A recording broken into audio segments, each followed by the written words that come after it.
Sir మీకు తెలియదా బూతులు ఎవరెవరు మాట్లాడారో? ఇప్పుడు కొడాలి నాని మాట్లాడాడు, ఉమ్, పేర్ని నాని మాట్లాడాడు, ఉమ్. రోజా గారు మాట్లాడింది, చంద్రశేఖర్ రెడ్డి మాట్లాడాడు. ఇలా చెప్పుకుంటూ పోతే ఆ పార్టీలో బూతులు మాట్లాడిన వాళ్ళు ఎవరండి? 40 మంది పైచిలకు బూతులు మాట్లాడిన నేతలు, రోత నేతలు ఆ పార్టీలో ఉన్నారు. 40 మంది పైన. ఏంటి ఆ లిస్టు రెడ్ బుక్లో 40 మందా? ఖచ్చితంగా.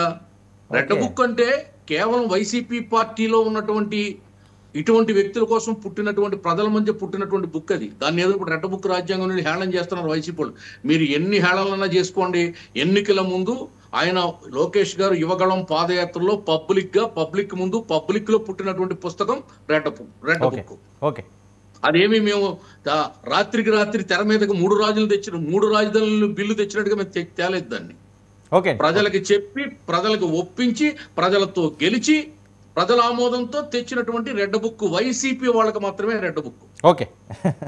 రాష్ట్రానికి అది green book. Right. Right. Okay. Okay.